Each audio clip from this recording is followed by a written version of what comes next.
Mes chers amis, l'heure est grave. Avant de commencer, j'ai envie de vous faire ce qu'on appelle un remue-ménage. Est-ce que vous vous rappelez premièrement de la fois où Emmanuel Keita avait déclaré qu'elle était fiancée? Ça c'est de 1. De 2, est-ce que vous vous rappelez de la fois où la page La Pafouteuse avait dévoilé que Emmanuel Keita était en train de mougou avec Rémi Adam lorsque ce dernier s'était retrouvé chez elle torse nu? Eh bien, croyez-moi, on a enfin des réponses beaucoup plus concrètes à nos suspicions et à nos questions. Tout à l'heure, je me baladais sur Facebook, comme à mon habitude, j'étais là couchée, tranquille, pépère, et je tombe sur un petit teaser, c'est-à-dire une petite vidéo qui annonçait justement la sortie du clip vidéo qu'avait réalisé Emmanuel Keita avec son soi-disant ami Rémi Adam. Et croyez-moi, quand j'ai regardé le clip en question, enfin pas le clip, le petit teaser en question, ça m'a laissé vraiment bouche bée. Mais quand je dis bouche bée, c'est vraiment bouche bée. Puisque le clip en question était super osé, et quand je parle de super osé, c'est avec preuve. Déjà, ce que je vais faire, c'est que je vais pas mettre le clip là ici sur ma page, on va fonctionner donc avec des mini captures d'écran. D'abord, premièrement, ce que je vous mets là à l'écran, comme vous pouvez le voir, Emmanuel Keita prend un petit fruit rouge, je sais pas si c'est une fraise ou pas, bref, ça c'est pas important. Elle prend le fruit rouge, elle le met dans la bouche de Rémi Adam et elle essaye de reprendre ensuite le fruit avec la bouche. Et comme vous pouvez le voir là à l'écran, ça se voit entièrement que les deux se sont embrassés. Ça, il n'y a rien à dire. En fait, quand j'ai vu cette scène, bon, je me suis dit, bon, ça va à Marie-Bibi. Après, c'est sûr qu'ils n'ont pas mis la langue. Peut-être, si ça se trouve, ils osent juste frôler les lèvres, rien d'alarmant. Jusqu'à ce que je tombe sur une autre scène où Rémi Adam caresse littéralement le sein d'Emmanuel Keita. Et je ne suis pas en train de blaguer. Bref, je ne vais pas parler sans preuve. Je vous mets là à l'écran cette petite séquence, cette petite scène pour que vous puissiez juger par vous-même. Vous avez vu, non? Vous avez vu, non? C'est-à-dire que pour moi, c'est indéniable, il n'y a plus du tout aucun doute. Rémi Adam et Emmanuel Keita se mougouent ensemble matin, midi, soir. Donc, les histoires que Euka nous a racontées ici, que non, elle était fiancée, blablabla, à moins que ce soit ce fameux Rémi dont la carrière est totalement stoppée en pause et je ne sais même pas où est-ce que ça mène, à moins que ce soit lui voilà, qui ait offert cette bague à Euka. Sinon, je ne comprends pas comment une personne peut être fiancée et se laisser toucher comme ça dans un clip. Allô, quoi. Après, je vois déjà la ribambelle de sa Euka Land en commentaire en train de dire oui, Euka joue juste un rôle d'acteur, tu vois pas que c'est pour un clip et tout. Non mais, à un moment donné, il faut se respecter. Une mère de famille qui a presque 4 enfants, non pas presque, qui a 4 enfants et qui se dit fiancée de surcroît, à quel moment cette personne va se laisser toucher de la sorte dans un clip? Je suis désolée, mais ça ne se fait pas.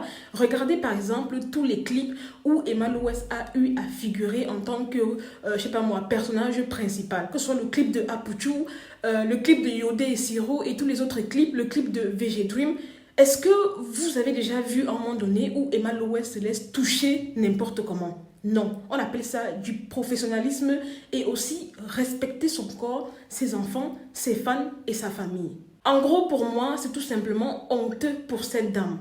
Parce que si réellement elle s'est dit fiancée, comme elle le proclame nuit et jour, oh mon fiancé, si, un fiancé imaginaire qu'on n'a jamais vu, c'est vraiment honteux de se laisser toucher comme ça dans une vidéo rendue publique, tout simplement dans le but de faire un peu du buzz, de faire parler d'elle, de faire quelques vues sur YouTube.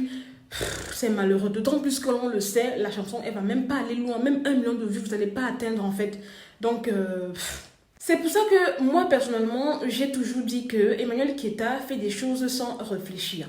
Pour elle, tant que ça parle d'elle, tant que ça lui ramène de l'audience, tant que ça fasse jaser sur les réseaux sociaux, sa fille, ça y est quoi, ça dit qu'elle ne pense pas à son image, elle est censée être une star respectée, qui a des enfants, considérée même, mais regardez dans quel bout est-ce qu'elle descend au jour le jour. Non mais sincèrement quoi, à un moment donné quand on est star, on a l'obligation, le devoir même je dirais, de préserver ce statut-là. Tu ne peux pas te proclamer star interplanétaire et te laisser toucher comme ça dans un clip par, je sais pas moi, un enfant. Parce que oui, Rémi Adams c'est un enfant comparé à Eka, on est d'accord. Eka c'est sa grande sœur, mais de loin. En tout cas, la Eka Land, ma barre de commentaires est à vous clavier. Insultez-moi comme vous voulez, commentez. Bref, honnêtement, je m'en fiche. Hein. Moi, personnellement, j'ai dit ce que j'avais à dire. J'ai donné mon ressenti par rapport à ça. J'ai trouvé ça totalement inapproprié pour une star, une mère de famille qui se dit se respecter. Elle n'était pas censée faire des trucs comme ça où on la touche comme ça. Sincèrement, c'est à vomir. C'est dégueulasse. C'est pas du tout beau à voir. Ok, peut-être ils l'ont fait juste pour faire parler, faire le buzz. Mais sincèrement, si j'étais dans le, je sais pas moi, le service de communication d'Emmanuel Keta, si elle en a d'ailleurs, je lui aurais déconseillé ce genre de choses qui ternissent son image. On est d'accord. Mais comme Emmanuel Keta ne jure que par des vues, par du buzz, voilà, elle n'a pas du tout poussé la réflexion un peu plus loin afin de voir les réelles retombées qu'aura ce type de clip sur sa vie personnelle, sur son travail, sur son image de marque et j'en passe. Sincèrement, c'était déplacé. Il pouvait faire un clip magnifique sans employer ce genre de méthode, se toucher, se caresser. Bref, sincèrement, ça grandit Rémi Adam. Mais toi, Emmanuel Keta, ça te rabaisse, ça te diminue en tant que femme. Sincèrement, parce que le message que tu laisses passer dans le clip, c'est tout simplement dégueulasse en fait. Je suis désolée, mais c'est la stricte vérité. J'ai même pas les mots. Sincèrement, je la croyais un tant soit peu, un peu intelligente que ça, parce qu'elle a l'habitude de sortir les gros mots, chocobi par-ci, par-là. Mais au final, il n'y a rien ici dedans en fait. Il n'y a rien ici dedans. Parce que si sincèrement, elle réfléchissait un peu plus au-delà du bout de son nez, elle aurait vu que c'était pas un truc qui était approprié, que c'était un truc qui la rabaissait. En fait, dans cette vidéo, en fait, je la sens tout simplement utilisée, chosifiée. À quel moment est-ce qu'on arrête une femme qui se respecte comme ça dans un clip, hein? Dans un clip, s'il te plaît, tu es censé être une star qu'un artiste a contacté afin de figurer dans son clip. À quel moment tu te laisses tripoter comme ça? Je suis désolée, soyons sérieux à un moment donné. Bref. Voilà les amis, c'était Marie Bibi pour un petit débriefing vite fait, bien fait. N'hésitez pas à me mettre en commentaire vos avis, qu'est-ce que vous en avez pensé de ce teaser en fait. Pour ceux qui ne l'ont pas encore vu, je vous ai montré là quelques images. Qu'avez-vous pensé? Est-ce que vous aussi, ça vous paraît pas du tout raisonnable comme moi? Mettez-le moi en commentaire, on en discute. Laissez-moi un petit like, partagez la vidéo, abonnez-vous à ma page, ça me fera énormément plaisir. Je vous laisse, je vous aime, je vous fais de gros bisous et à très bientôt pour une nouvelle vidéo. Bye!